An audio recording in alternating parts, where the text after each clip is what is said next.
होली तो प्रेम का त्योहार है ही, स्नेह का त्योहार है।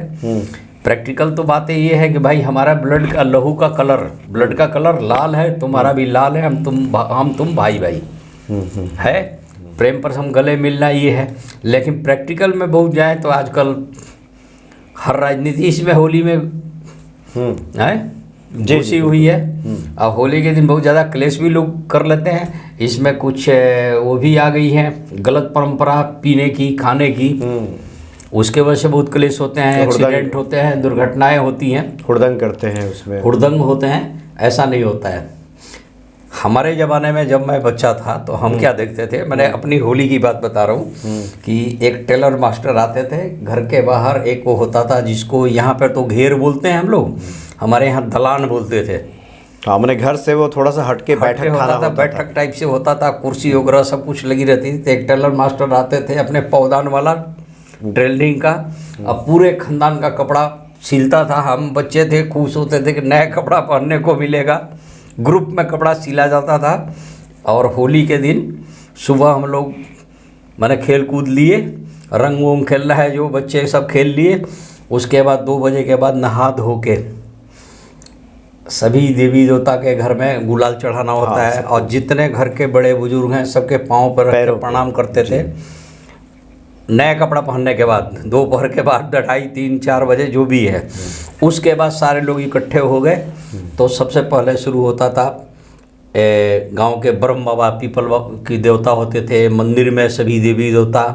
उसके बाद काली माँ की मंदिर थी गांव में, शिव भगवान के मंदिर थी, मैंने सब लोग जाके वहाँ करते थे। और वहीं से शुरू होता था होली का गाना, फगुआ। फगुआ जिसको बोलते थे, फागुन का शुरू होता था। होते होते होते होते गांव के पूरे दरवाजे घूमता था। जिसके दरवाजे घूमता था अपने घर से गड़ी, छोड़ा, किशमिश, बादाम, मिठाई, कोई शरबत, कोई कुछ। अब कुछ लोग गाने वाले लोगों को 2-4-5 रुपया देते भी थे। अब अच्छी खासी भीड़ होती थी। गाते गाते रात, पूरी रात हो जाती थी। कितना अच्छा चलता था। बिल्कुल बिल्कुल। होली होता था। बाद में मैं देखा था कि उसमें जोगिरा भी शुरू हो जाती थी। लोग जोगिरा सररा वही करना शुरू करते थे। वो आनंद, हालांकि गाँव छूटा तो उसके बाद आज तक मैं होली में नहीं गया। आज तक होली में, लेकिन मन तरसता जरूर है। जी बिल्कुल, मन तरसता है वो चीज़ देखने के लिए। तो इस तरह से होता है। तो बड़े बुजुर्ग को भी हम लोग प्रणाम कर लेते थे। अपने कुल खानदान के देवी देवता की भी पूजा होती थी। मलपुआ जरूर बनता था। एक मैंने देखा है जो कॉमन याद है मेरे को, और हनुमान जी को भी स्पेशल चढ़ता था मलपुआ। उस दिन मलपुआ जी का भोग लगता, रसमलाई भी लोग चढ़ाते थे। उसके बाद हनुमान जी को मैंने प्रसन्न किया जाता था कि भाई इस मतलब तरीके जो से भी मिष्ठान बना वो हनुमान जी को अर्पित करके, और उसके बाद फिर तब फाग गाते हुए, फगुआ जिसको कहते हैं। बड़ा संयोग की बात देखिए कि क्या हुआ है कि इस साल होली के दिन, देखिए मैंने एस्ट्रोलॉजिकल बात बता रहा हूँ, क्या हुआ है कि 5 ग्रह एक साथ इस तरीके से योग बना दिए हैं। बड़ा शुभ योग बन रहा है। जैसे वृद्धि योग। वृद्धि योग का मतलब होता है कि आप इंक्रीज करते चले जाएंगे। वृद्धि योग। अमृत योग, अपने आप में इसका नाम ही अमृत है। सर्वार्थ सिद्धि योग, मतलब सर्व मनोकामना आपकी, जो आपकी मनोकामना है, जो आपकी स्वार्थ है वो पूर्ण होने वाला योग। ध्रुव योग, बुध गुरु आदित्य योग। एक होता है बुध आदित्य योग, बुध गुरु आदित्य योग। इस तरह की योग बन रहा है। तो इस तरह के जो योग है इसे बहुत बढ़िया योग मानते हैं। और इस दिन शुरू है।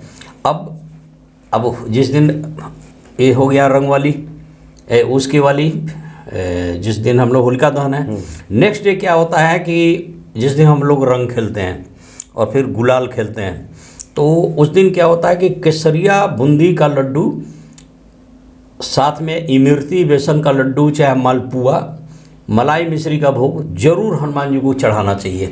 तो हनुमान जी बड़ा प्रसन्न होते हैं कि त्यौहार के दिन भी ये अपना खेल कूद छोड़ के हमारे पास आके अब मेरा पूजन कर रहा है।